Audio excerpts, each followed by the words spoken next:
আজ ফলহারিণী অমাবস্যায় মায়ের আশীর্বাদে সকলের দিনটি যাতে ভালো কাটে এই কামনা করে একটা নতুন ভিডিও শুরু করছি। গতকাল গিয়েছিলাম কোথায় দেখতে পাচ্ছ, একটা গ্রামের মধ্যে দিয়ে ট্রেন চলেছে আঁকাবাঁকা পথ বেয়ে, চারিধারে লিচু আর আম গাছের বাগানে ভরা। পরিবেশটা এক অন্যরকম। আমি কিন্তু এই প্রথমবার গাছ ভরা লিচু দেখলাম, আর দেখে সত্যি দারুণ লাগছিল, তাই তোমাদের সাথে ভাগ করে নিলাম। আর তারপরে আমবাগান দেখতে দেখতে আমাদের গন্তব্যের খুব কাছাকাছি চলে এসেছিলাম। গ্রামের পথ দিয়ে বহুদিন পরে এরকমভাবে ট্রেন জার্নি করলাম। আজকে আমার গন্তব্য ছিল আমঘাটা হল্টে। হ্যাঁ, আমঘাটা হল্টে নতুন ট্রেন চালু হয়েছে, সেই ট্রেনে করেই আমরা পৌঁছে গিয়েছিলাম নবদ্বীপে। হ্যাঁ, আমি আর আমার সাথে অরিজিৎদা গিয়েছিল। অরিজিৎদার বাড়িতে ফলহারিণী অমাবস্যায় মায়ের পুজো হয় আজকে, আর সেই মাকেই আনতে গিয়েছিলাম আমরা নবদ্বীপ থেকে।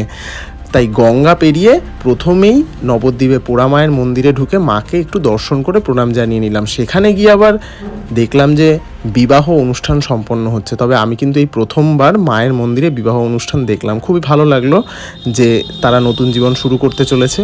তারপরে চলে গেলাম আমাদের গন্তব্যে, দেবাশিস পালের স্টুডিওতে। হ্যাঁ, স্টুডিওই বলা চলে। কি অপূর্ব মায়ের মূর্তি দেখো! এই হচ্ছে অরিজিৎদার বাড়ির এই বছরের মা কালীর মূর্তি। আর মা কিন্তু একদম বাড়িতে যাওয়ার জন্য রেডি। এই যে পুরো প্যাকিং হয়ে গেছে, কারণ আবহাওয়া একদম ভালো ছিল না, সেই কারণে আমরা মাকে নিয়ে আবার ট্রেনে করে চলে এলাম শ্যামনগরে অরিজিৎদার বাড়িতে।